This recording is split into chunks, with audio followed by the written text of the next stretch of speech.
question. I want to answer real quickly. Yeah. Hopefully, a Kindle version is coming. I actually have somebody working with me. Amazon has been frightfully bad on getting my book out there, but hopefully, there is a Kindle version on the way. Sweet. That's awesome. No drama tonight. And yeah, anything that's gifted to me tonight will go straight to Dr. Mike, straight to purchasing books for people who can't really afford the book right now. I am a proponent of this book. People ask me, why don't I just send mine out? Y'all, I have got this thing dog-eared. I have got pages highlighted because I keep going back to it. It's a fallacy that you're going to read it once. It is. It really is. So that's why I'm keeping mine. But tonight, I guarantee you, Valerie and I will at least purchase one out of her own pocket to go towards somebody tonight that is on the waiting list. So we'll get that covered before I go to bed tonight. So any kind of gifts, if you want to go to the Cash App, it's $Keith, the letter Keith in Texas with no underscores, or you can go to my link tree on my profile and it's there too. And I will show screenshots of anything sent tonight.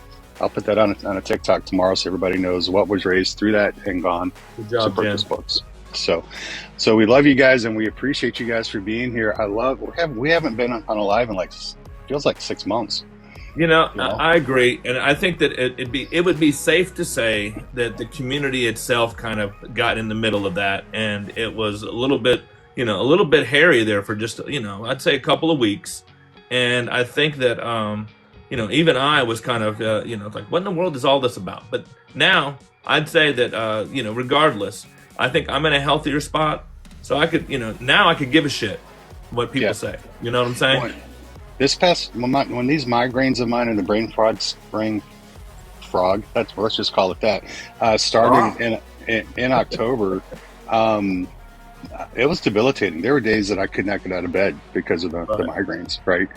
And the brain fog kept me from driving, which that's what I used to do for a living. I was over the road truck driver. I got nearly 1 million miles. Driving to me is not driving. It's just a muscle response. It's muscle is all it is. And I still didn't trust myself. So that's where I was. And I did what I had to do. I shut down to protect. So, so yeah, we're going to try to get as many books as we can. So anything that's donated tonight, you're going to hear me talking about it. Please link.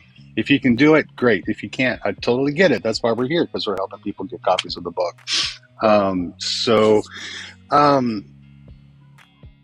This thing is just, I did a video today because I think there's one thing in all of this that people miss is the very beginning of this book is one of the most affirming things that anybody in the invisible community could ever read.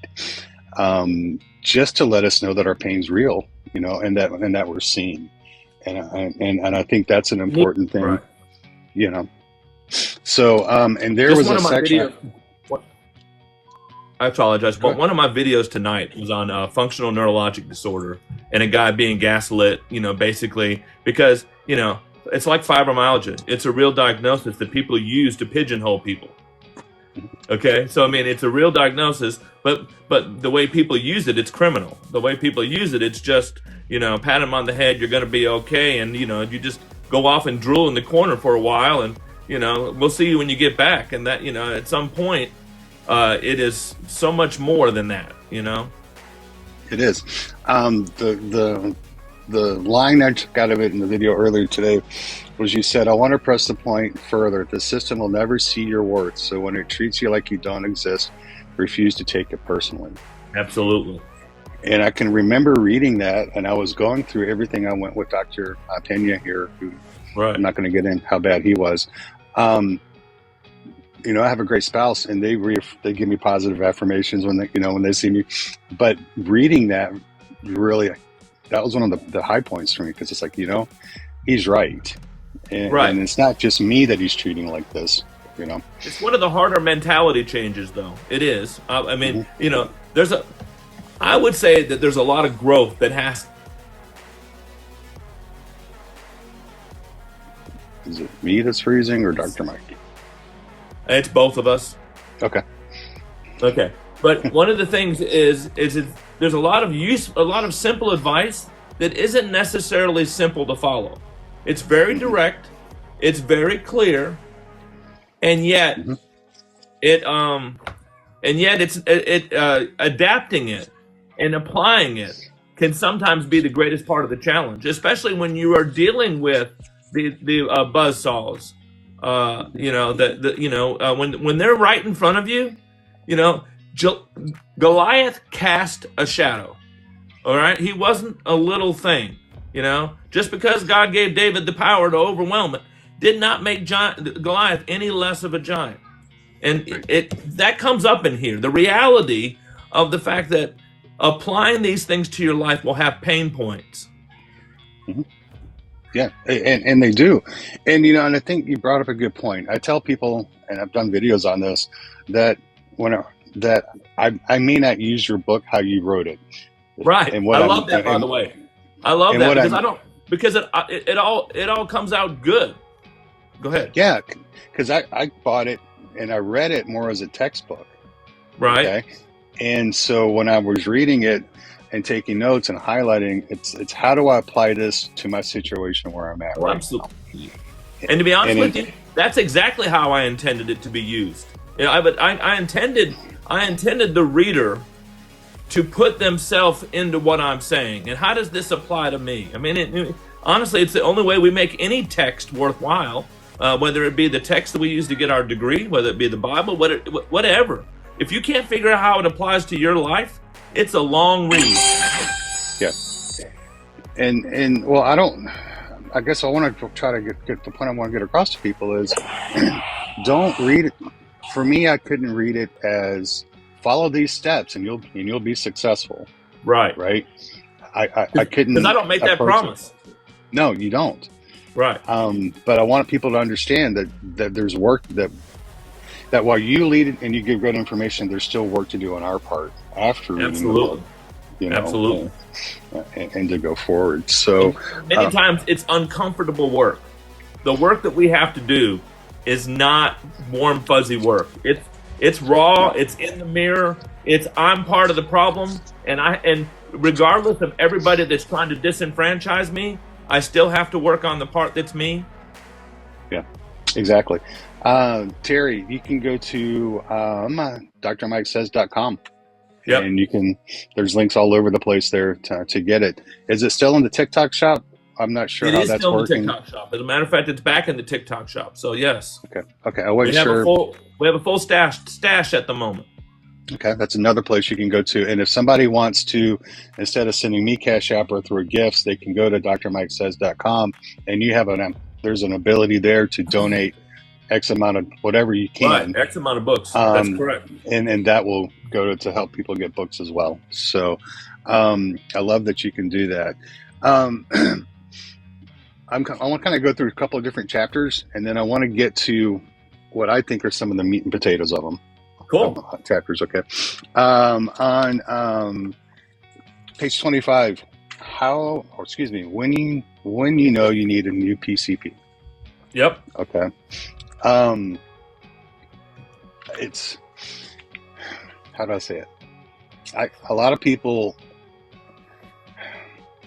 number one, I want to get this point clear because I did a video yesterday and man, I got railed hard. Mm-hmm.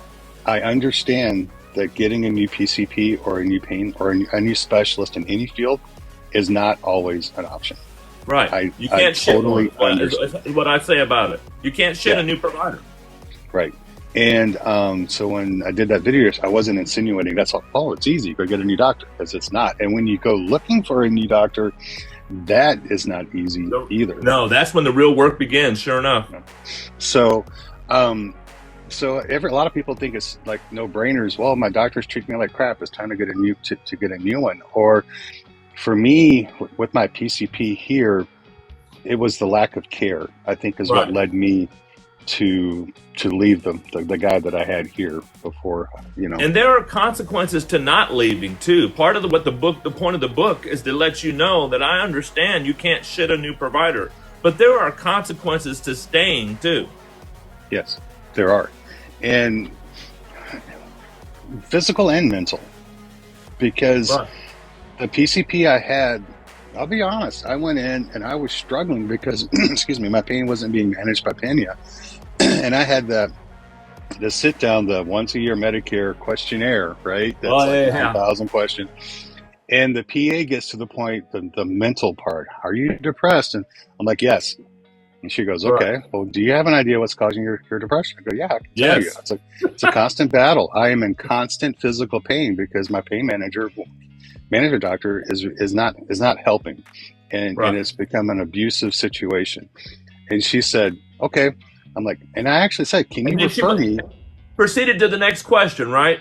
Yeah, she did. But it was even better. She said, I said, can you refer me to a therapist or a Right. shrink, a psychologist, so I can maybe talk to this stuff out? She goes, no, you need to see your pain doctor because since this deals with pain, we're not allowed to do any referrals of any site. See? Yep. Would you? And of course, you just highlighted one of the main reasons why you need a new PCP. When they won't give you a damn referral, that if for so many PCPs, that's all they do. So if Yeah, you don't do that, what really do you do? I can yeah. get excited about that. So that was my clue was to it's like, okay, it's time. I came home and told Valerie, and because she's a retired nurse, she about fell over. Right. And I shared that with my current my new PCP and my new pain doctor, and they were just like blown away. They're Right. like, you are asking for help, and they said no. I go, yeah. Yeah. I mean, So and I, but and what's if there is a part of this that is completely discouraging to me, it is how many times I have to answer for that.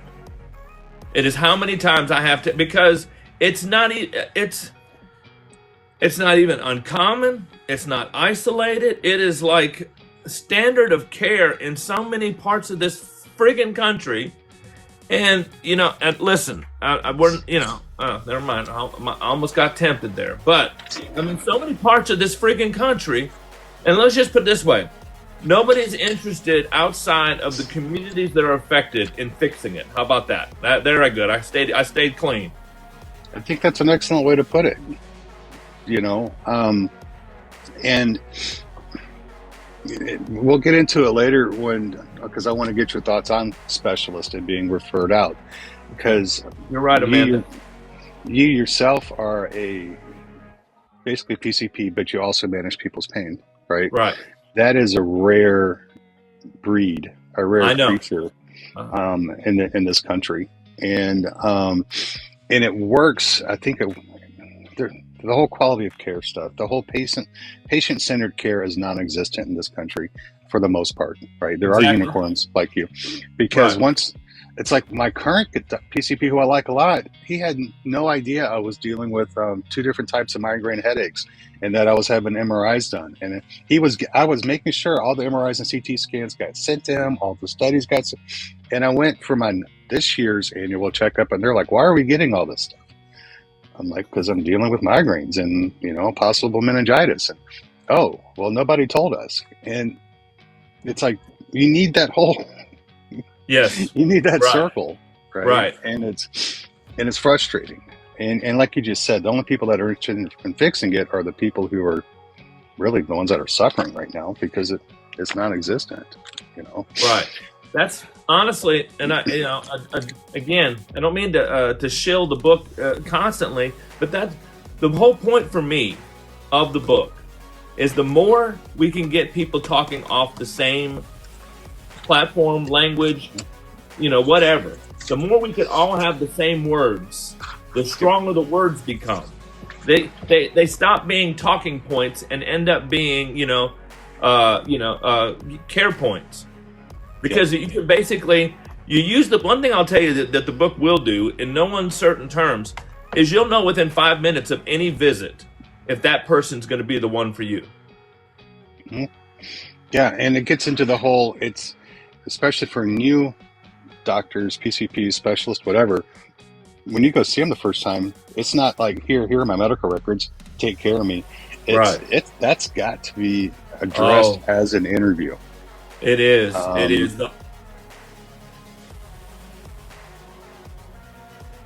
oh, I think I froze again. Starlink, you're killing me tonight. Oh, he's back. So Okay. I think that's a big we can't go into it thinking that this new doctor off the street is going to be our instant savior. We have Right. to figure out, is this new doctor off the street going to be willing to even talk to me or ask questions about me Right. and tell them a And story? heaven forbid that they are, and then all of a sudden there's a new level of kids gloves that you have to. It's kind of like trying to when going to a provider who wants to help you but is afraid is a lot like trying to recruit a feral cat. Okay. You know, you can get you're almost there. You're just almost there, and Right. the next thing you know, you slightly shift and they bolt, and you feel like you're back to ground zero. The good news is though is that when you apply the information, you're never really back at ground zero. You're just still looking. You're just still looking. And we've talked on previous lives. I know a lot of chronic pain patients feel like they're going to get pigeonholed as doctor shopping if they Right. if they go interview multiple either PCPs or specialists. I think that's one thing that we need to convince ourselves of. As long as I'm not taking that script from him, Right. it's a Exactly. 30-minute. That's not doctor shopping. If you're That's not getting not. multiple scripts from multiple people, that is the exact opposite of doctor shopping. Yeah. Or you can look at it in the true sense. I am shopping for a doctor that's going to take care of me. Yep. Right? Yeah. It's just we need to be careful as I'm going to speak as myself as a chronic pain patient. I agree. Don't go and take that script that if they offer it, right? Right. Right. Because once you sign that pain contract, then you start you're getting making a a script. promise, and you're obligated to your part of the promise. Yeah, and that's And you don't want to make a shitty promise just because you're desperate for some relief. Now, trust me when I tell you that one of the things the book tells you is that sometimes the most therapeutic answer you can get from a provider is no, because the strings that are attached to the yes are unacceptable. You know, is the plan or is the care any better? Right, exactly. Or are you in the? I personally dealt with that when I left Pena and I was interviewing these quacks, and it's like this isn't going to be any better than where I'm at now. At least I know the rule set of where I am. Right? Exactly. Sometimes staying with the asshole that you know is better than the one who who looks like he's going to be a slightly less asshole.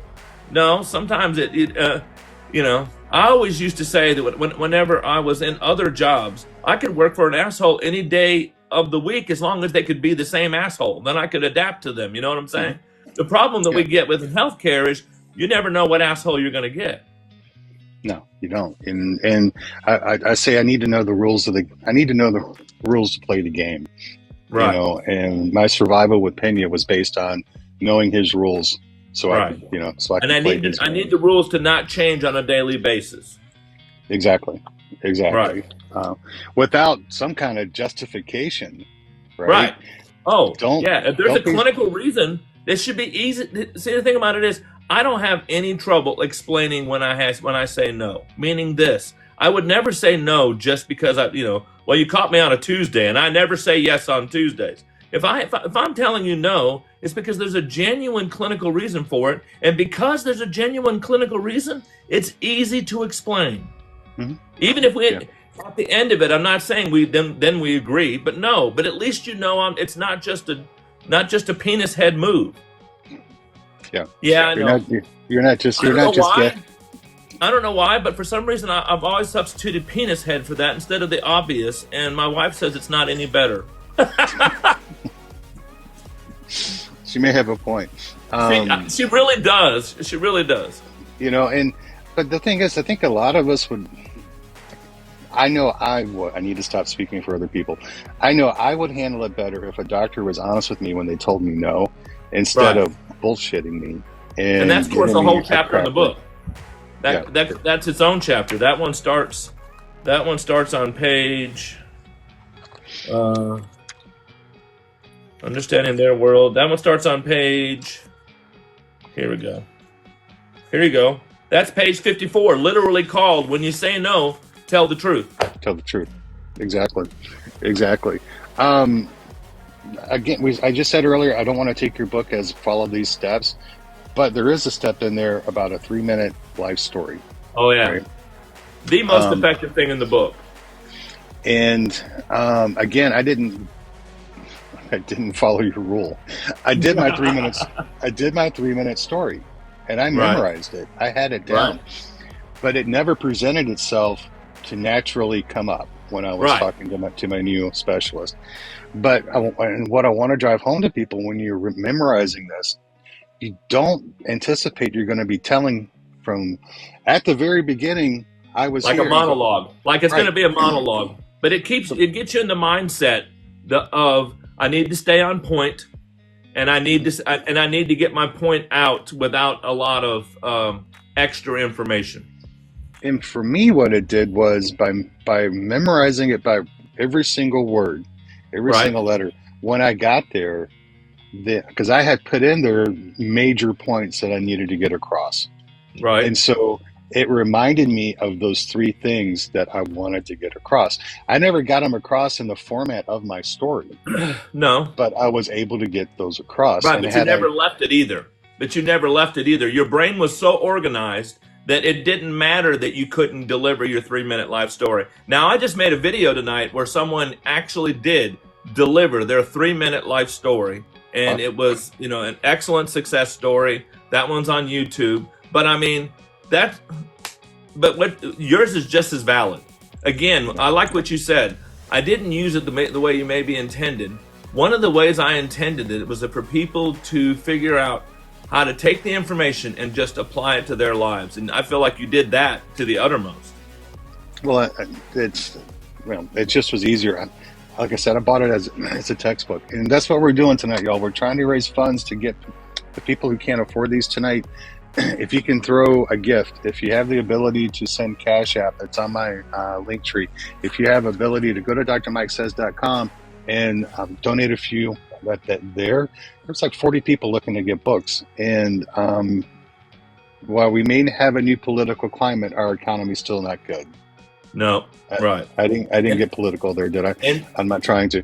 I know, but you're So sturdy. I understand. But again, I don't see that our world improves automatically. Let me just say it like that. I don't see that there's anything that makes me go, oh, well, this is going to fix it. there's not nobody that we could have elected is going to address really fix it, in my No, opinion. because it takes no moral courage to be anti-opioids. Yeah, yeah. It takes zero moral courage to be anti-opioid, and therefore it takes extreme moral courage to try and expound and extol the virtues of Yeah. full agonist opioids. Yeah. It does. Again, it takes somebody willing to do the next right thing. Right. And, consequences be damned. Just do Consequences the right be damned. thing. And unfortunately, where we are in this world, not a lot of people are ready to make that And that's leap. so. Someone was commenting earlier about how fatigued that we as prescribers must get, and I can tell you that that's where the fatigue comes. That's where when you're always having to answer for the evils of everyone, and you're always having to basically love people through the porcupine quills that they bring to that first appointment because they've been hurt so many times. When you have to hold them while they're sticking you with everything they got, it can take a lot from you. It really can. Now, it's the most rewarding thing that I've ever done in my life, too. So, I mean, I still get up and I go do it. But that doesn't mean that, man, that Yeah. doesn't mean I don't get tired. And I think if I'm blessed because I keep going back and forth with my new specialist, my new pain doc. One day he's a unicorn, other day he's an ass, right? So He's probably both. he's Fair. probably I mean, he's I probably know I'm both. but I recently had to do brain scans, EEG, where they Right, hook right. the things on your skull Oh yeah.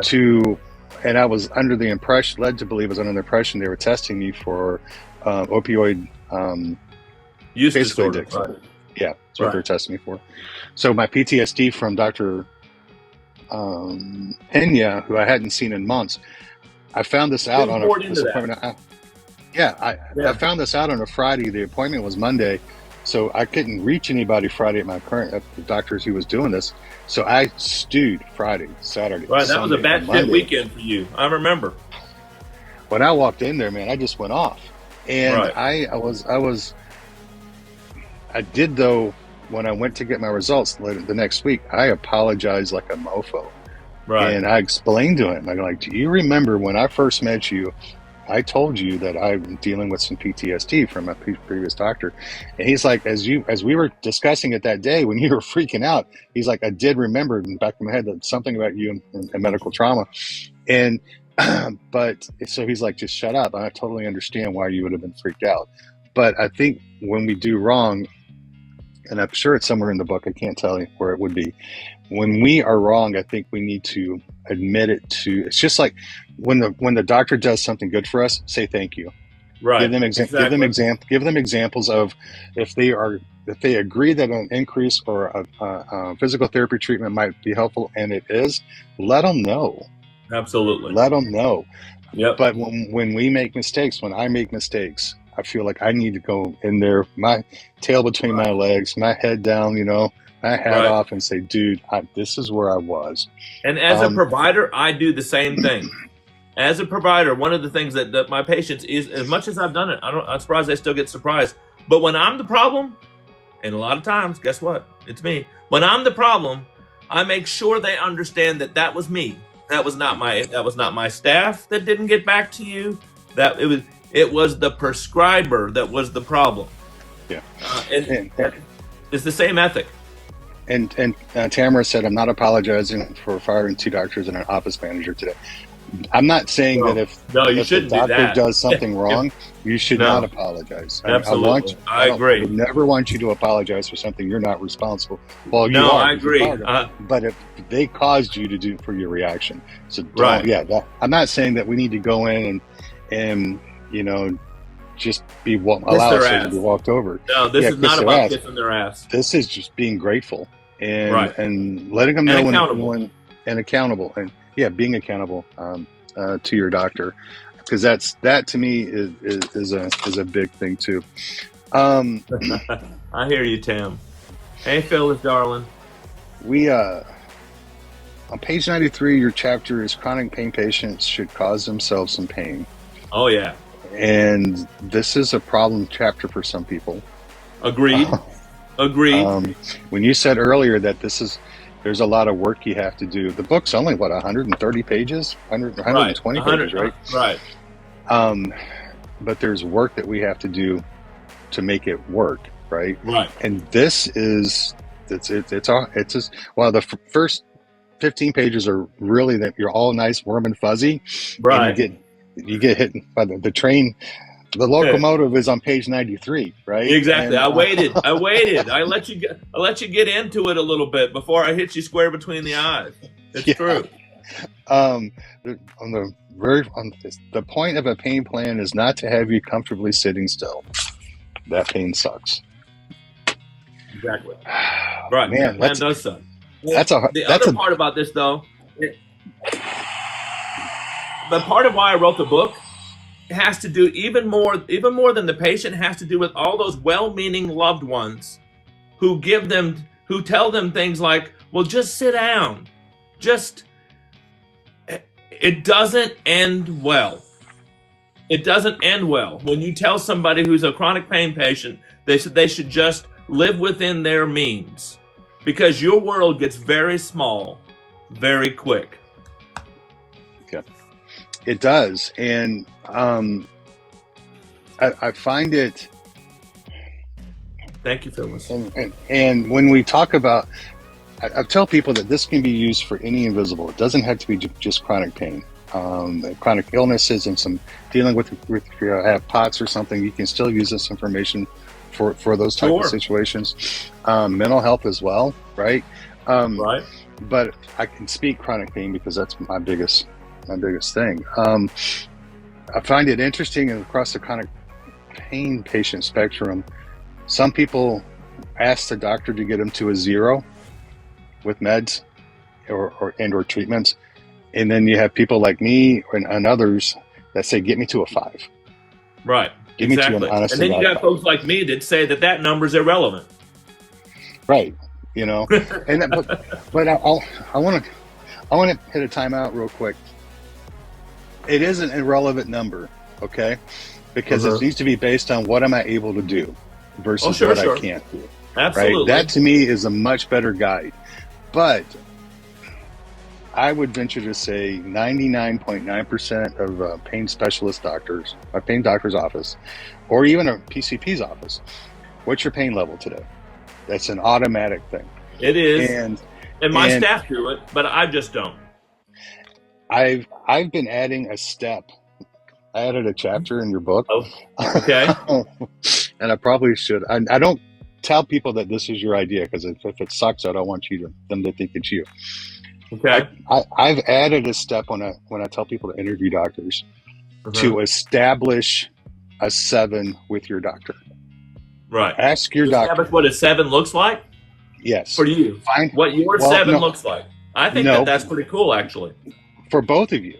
Doctor. Okay. What's your doctor? You mean to agree on what a 7 looks like. So if I can know what my pain doctor's 10 is, and he knows what my 10 is, and then we can work backwards to a 6 or a 7. Right. Okay. So when I walk in and I tell him he's at a 6, he can connect in his own brain what is a 6 to him, so he understands a little bit better of where I'm at. Because a 6 on a 10, I mean, a pain patient 6 is completely different than an average citizen on the street who's not a chronic patient. Right? Exactly. So what I've tried to do is establish a level with my doctor. So when I tell him it's a 6 for me, he has an idea for him how it would impact him. He has a frame of reference. Right. Exactly. He does. He does. And I think that's actually a very good, I'd call that an advanced technique though. Because getting a doctor to slow down their ego, to sit with you and agree on what the pain scale actually represents, that means that they have to put a little bit of self aside. So I think that, I think it's probably it is a technique that you can use once you've used some of the other ones and you've decided that they're at least worth talking to. Then I think when you begin to form your whole pain plan, not just your opioid regimen, but when you begin to talk about the pain plan in its entirety, I think that number becomes extremely relevant.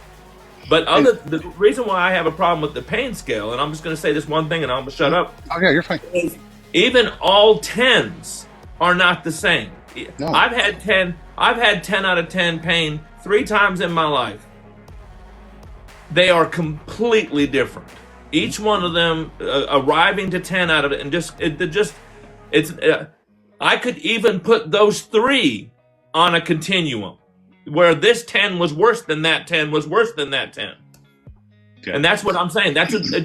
It makes it even muddier. But if you can do what you said, where the two of you agree what a 7 looks like, I think I might even put that in my new book. Because what it also does, and just in my opinion, right, I'm just a truck driver, right? Right. Is it causes your doctor, just like you said, to pause for a moment. And I think in the long run, your patient-doctor relationship is going to shift a little bit to the plus side. It is. Because they understand a little bit something different from the patient that with you than what was just the patient just before them, right? And I want that relationship with my specialist or my PCP to be strong. Exactly, to grow. Right, I agree with you. Yeah, that's really good. So that's okay that I can tell people that's how I would do it, because that's. Again, for me, I would. I'd have to. They'd already have to be. In other words, they would already have to be trustworthy enough to come up with at least a rudimentary pain plan before I would ever try and figure out how we were going to judge the pain plan. Yeah, and I agree. That's not something that's probably going to get accomplished on day 1 when you go see a new doc, or maybe even the second one, Right. But I think if that's a goal we can work for relatively early on. Oh, I don't know what I was going to say. I think it has to. One of the reasons why I keep talking about asking your questions to your provider in the form of curiosity is because curiosity breeds curiosity. And a lot of providers are stuck in a grind, the same as we get stuck in a grind. And it isn't until somebody presents them an intellectual puzzle that they actually pull their head out of their butt. And I'm talking about Dr. Mike now. So when I say that, they pull their own head out of their butt and go, wait a minute. I think I just heard something I don't hear every day. I really want to hear or know more about this.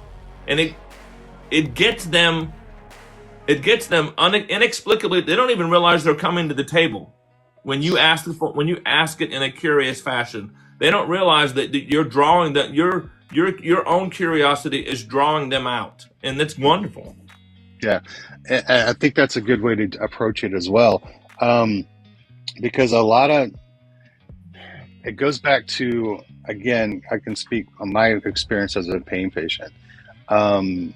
I finally brought up the idea of an increase in my meds 2 months ago now, right?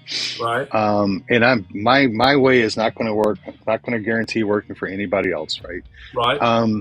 But when I brought it up that day, I literally was like, hey, we've been talking about these migraines, blah, blah, blah, till we're blue in the face.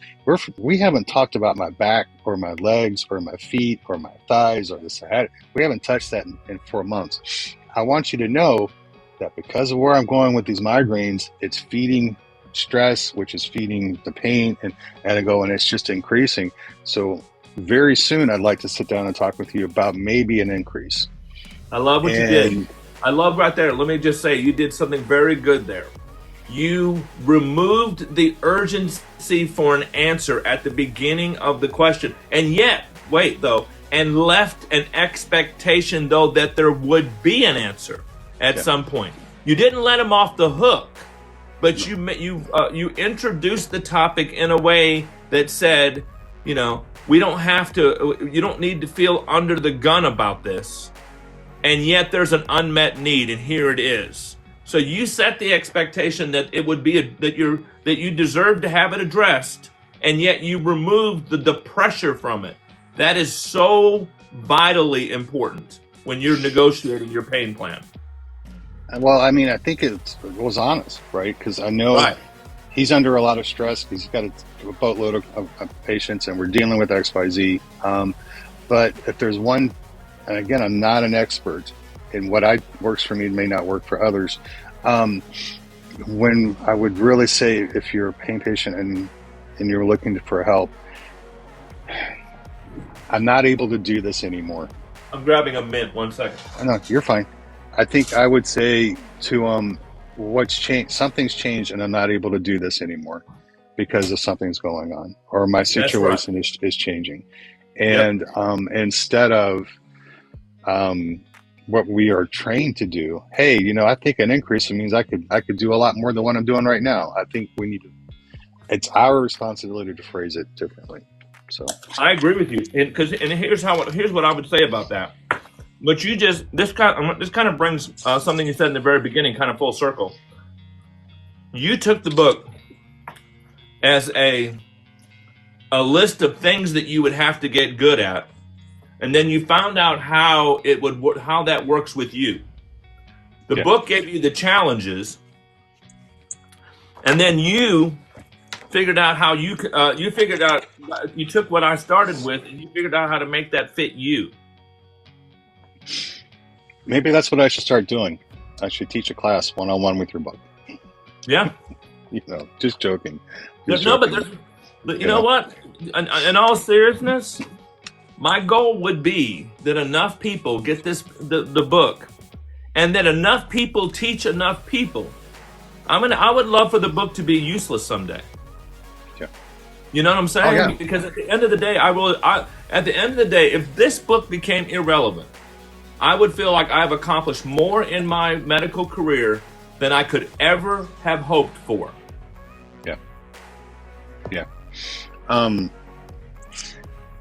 There was we're page 69. I'm jumping all over the place now because we've gotten out of order, which is fine. I'm good with that.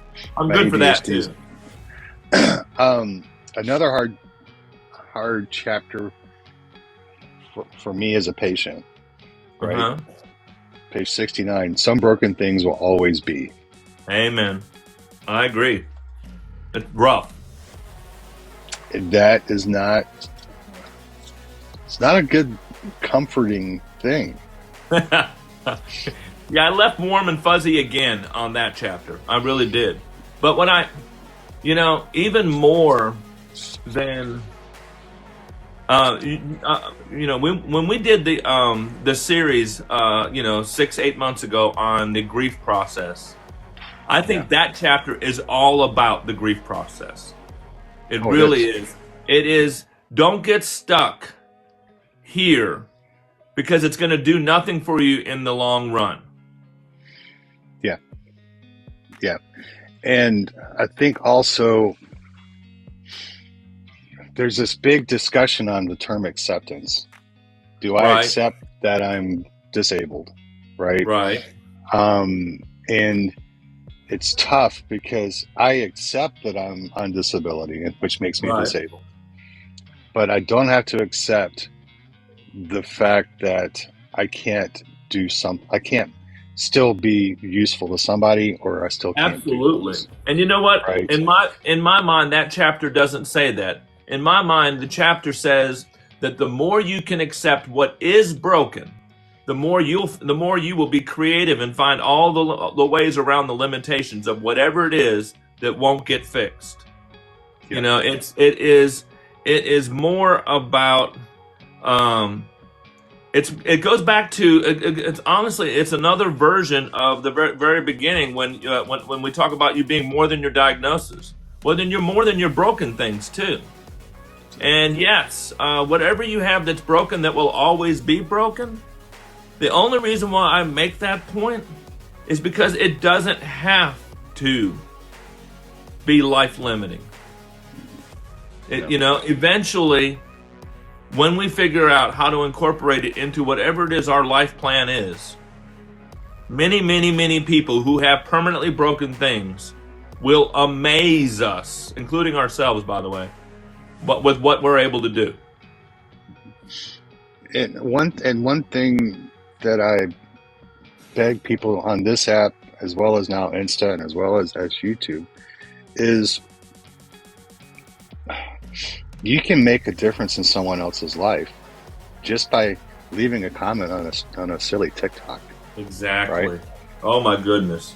Keep going. You can make a difference by hitting the like button, by hitting a duet button, or sharing it. And so one of my favorite ones that people say on mine, this is so me. Yeah. That means a lot to me that I hit a chord.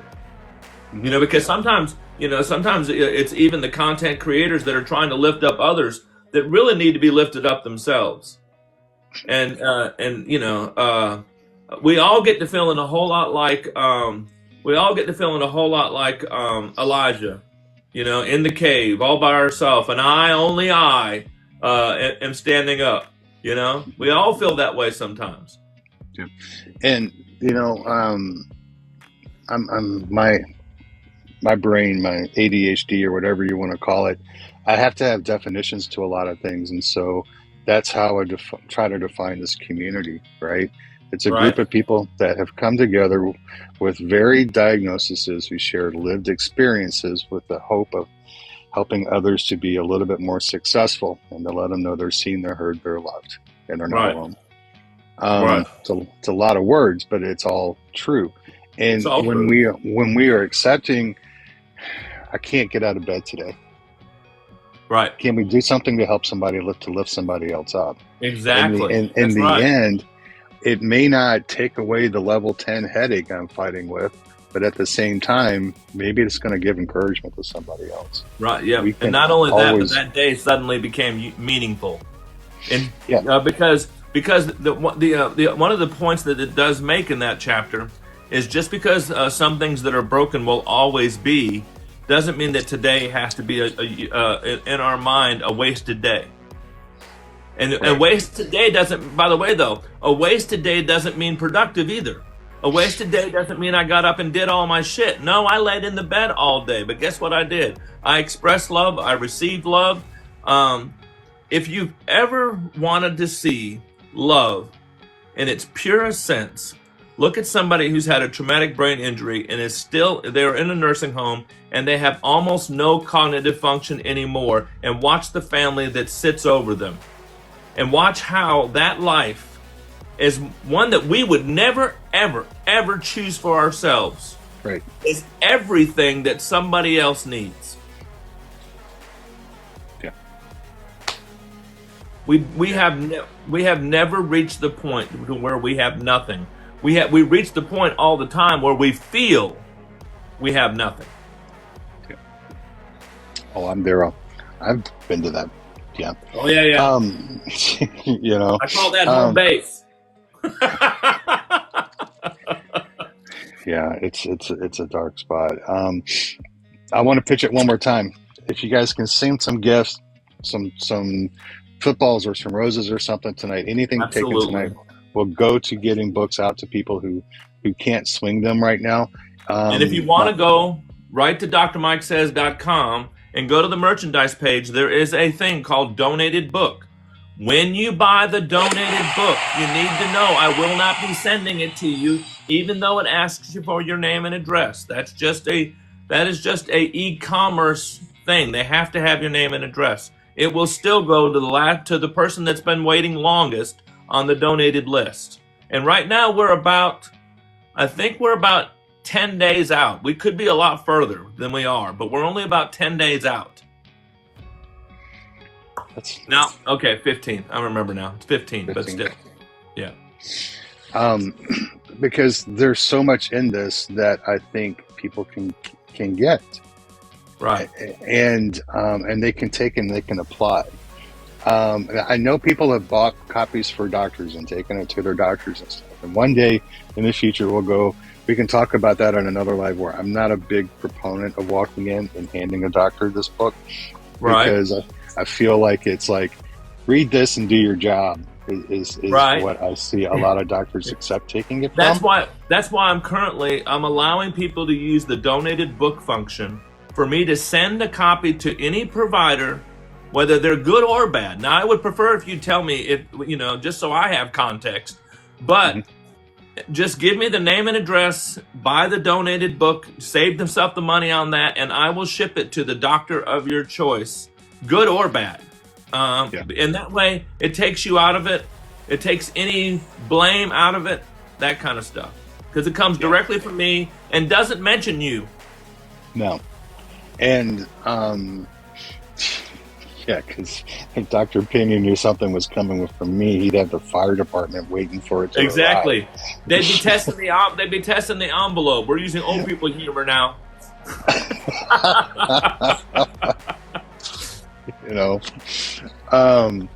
One more chapter I want to talk about, and then we can do on to different things. And we're way out of order because we've already kind of gone over this a little bit. And when asking your doctor for an increase in some help, don't tell them what you want. Right.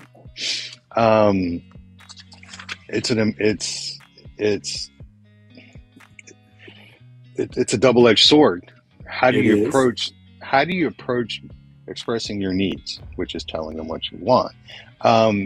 Because a lot of times I've been accused of being a smartass because I research things.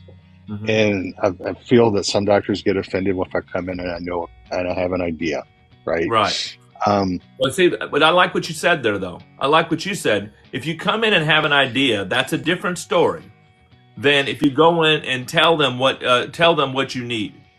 The number one thing that no prescriber can even, honestly, they can't even afford to have anything documented that would even imply that the patient told me what they needed and I honored it. It's not something you want to be seen doing. Now, when I document, it's all in nuance. But when I document, the patient has been on this regimen before and it was useful. Well, you notice I said, even in that chapter, I said it's okay to tell them what has worked in the past. But that's not the same thing as assuming the reason why the whole chapter exists is if you go in and you give them the impression, wow, somebody. Okay, y'all. Wow. Somebody just donated 40 books. Yeah. Holy cow. Somebody just donated 40 books. That's pretty awesome. That's pretty awesome. Oh yeah, that's yeah. Anyway, okay, where was I? I don't know. I have no idea who did that because I don't have anything on here. But holy crap! Let me go back to this though. But when you tell them what has worked, if you go in and you tell them what you think you need, that can make them feel like that's the only plan you believe will work, and that's what you have to be careful of. That's what you have to be careful of. Mm. I don't know who did that, You, but thank you very much. That is such a huge blessing. That is, yep. Talk about a victory for the week. Yeah, exactly. That's wow. I'm Wow. Somebody just donated another 10 books. No way. 50 books. Yeah, I'm going to actually have to open up donations again. It's just, wow. Can you believe this? What a blessing. What a massive blessing. Y'all are crazy. Y'all, whoever, thank you. Thank you all for being here, for being part of, y'all, you realize that's just what happened. 50 people are going to be able to get something that they definitely want and need and can hopefully help them be more successful. And whoever gifted that, you guys are angels in my heart. Amen. And, amen. That is just... Okay, so the one thing I will do tonight, is I will put Need a Donated Book back on the main screen of Dr. Mike Says, so that we can get make sure that, because you always want to stay at least 10 in the hole, so that you always got a reason to be asking for other people. You know what I'm saying? But I'm really glad to not be 40 in the hole anymore. I got to tell you, it was like a knife in my heart watching all those people wait. So, and I'm going to have to, now it's going to be one of those things where I actually won't be able to get all these people addressed because we're going to run too late tonight, but I'll get them all out by Wednesday. Wow. That's awesome. I don't know. What? Just got to leave room. You know what? You got to leave room for people to love you, and you got to leave room for people to help you. And I've never, you know what? When I put myself out there, I'm not saying that I'm never disappointed, but there have been far less times I've been disappointed than I have seen people do amazing, wonderful, Jesus-sent things. I tell people that incredible things happen on lives, on invisible lives, and I never set expectations. I just say incredible things happen on invisible lives, and I cannot believe I got to be here when people they opened up their hearts and they just did that, because that is such a blessing to some people. I lose followers sometimes because I talk about the book a lot, because I believe in it so much. And you wrote it for the same reason. But it worked for me, and it worked for so many other people, and used correctly, it can be a very important tool, and for people to have.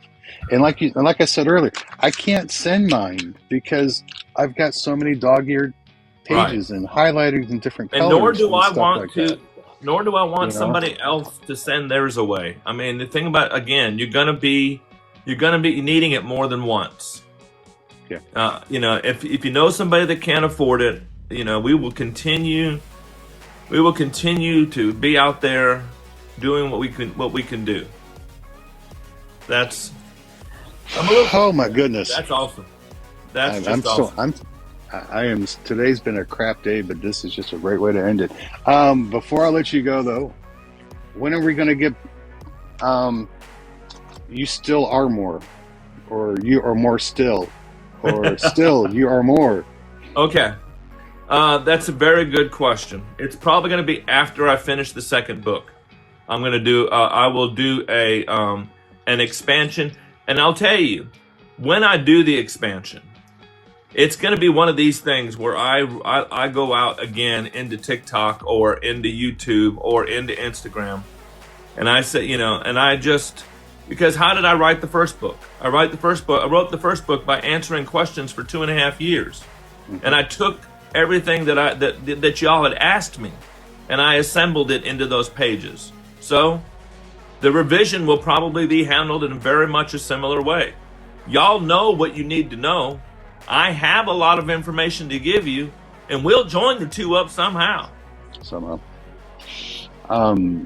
Just remember, anytime you use the term buzzsaw in reference to a dog or to a doctor, that's a penny. I have to give you credit. I will. That's that. And Yeah. and we'll work on the whole getting your doctor to coming together on a pain level. We'll work on I that love one that too, one. you know. That one is that one, but it'll be in You're Still More. It'll be in the revision of this one. So which book are you writing now? The book I'm writing now is called No One Is Coming, You Are Enough. And it is a book specifically written to brand new providers to teach them about the intricacies, about the responsibilities of having your name at the bottom of the chart. And yes, to teach them that opioids are not the evil thing that their corporate universities and stuff are trying to teach them that they are.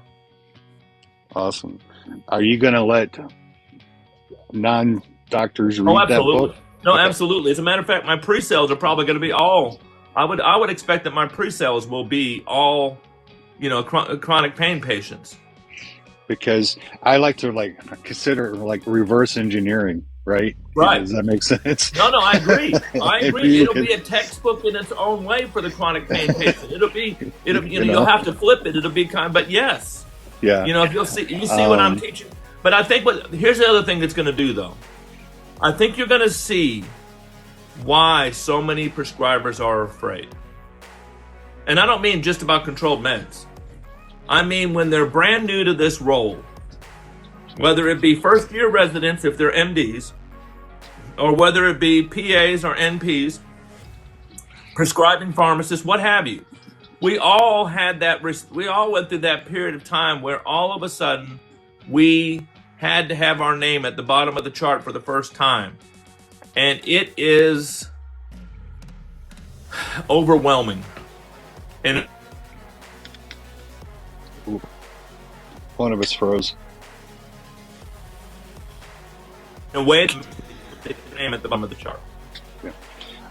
I think maybe we can those I would send blindly to, out. Right. Well, absolutely.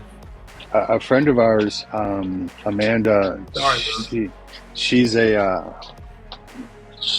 she helps people who are in the chronic pain patient community, and she's a doctor, and she deals with chronic pain, horrendous chronic pain. And for a while, she was working on a class to teach doctors as they're getting ready to graduate on not just about prescribing opioids and why it's okay, but more to this is the chronic pain community or invisible community. Right, an introduction to the community and their needs. Right. Yeah. Right. And I know she got really, really sick. So I think it's kind of on the back burner, but I'd love to sit in that class for a day. Oh, I would. To be honest with you, I have been trying to get some traction on some of the schools that I either went to or that I know of to let me come do a very similar thing. I would consider that Dr. Mike Says Media had come full circle when I was actually training new providers to not be buzzsaws. Yeah, I think that would be really important. And I have to balance important. that though, because I have all these people who need me in the role that I'm in, that I cannot leave right now. Yeah. There's no one to take that spot at this moment. Right. In the role that you're in with those patients right now is such a delicate role, because you're right. If you walk out, right, Or even if you tried to get them transferred to right. Even if I move to something else, it's still another. When you've been hurt as many times as the people that I treat have been hurt, whether it's intended to be a slap in the face or not, it's going to have to be done right, or it's still going to be that. Yeah, it is. I need to get some meds in me. I got to go too. But this has been a blast.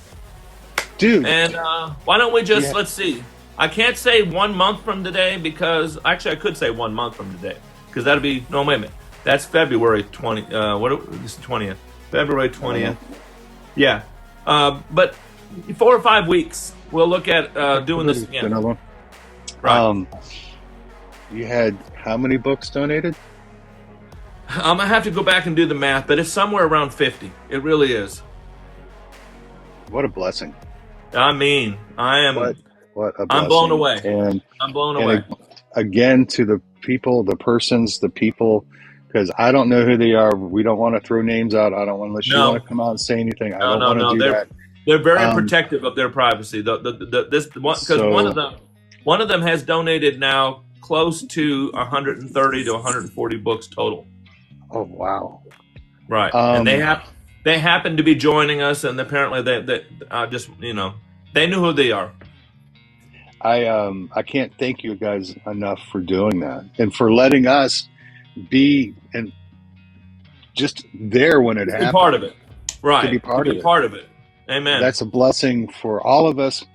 60 people can walk away from this live tonight, and when somebody asks later in the week, well, did you have any victories this week? You can think back to, you know what? I was part of this crazy live where they're talking about this really good book and people needed it, and they got filled. Everything got filled. Everybody got filled. Matter of fact, I'll be doing a video sometime before Wednesday where I just show you the stack. It's going to be impressive. I can't wait. It's going to be impressive, and I can't wait to show y'all. And thank y'all for all that made it happen. You guys are incredible. Dr. Mike, thank you again for your time tonight. I wish I could sit still longer, but my legs are locked up. Dixie, thank you. And guys, if you have questions for me, email me, keithcpp@gmail.com. I am still going to be posting on Instagram. Email me there. MikeSays.com. I'm still going to keep posting on TikTok, Instagram, as well as YouTube. Just because, why not? Why not? We got to have a backup plan. I'll tell you what, that 15 hours, I mean, I like to be dramatic about it, but no, it really did go, you know what? It really could all go. And that was their entire point. That's what they were trying to do. They wanted you to understand that this was not guaranteed. Anyway. Yeah. And I think it's just, we're going to keep doing that. So, God, I can't get past you had 50 books donated tonight. Yeah, that is so off the charts. I was telling somebody earlier. I don't know what the crowd's going to be like tonight, but I don't know. I'm going to donate a book tonight because I want to make sure we get one out, and then you get mind blown. Mind blown. I am so excited. Hey, Dixie, I will actually look that up myself. So I didn't know y'all had a Discord channel. I'll look to join that. We do. So, all right, y'all be safe. Love y'all. I'm not. No buts. Be safe. Peace. Bye-bye. Peace.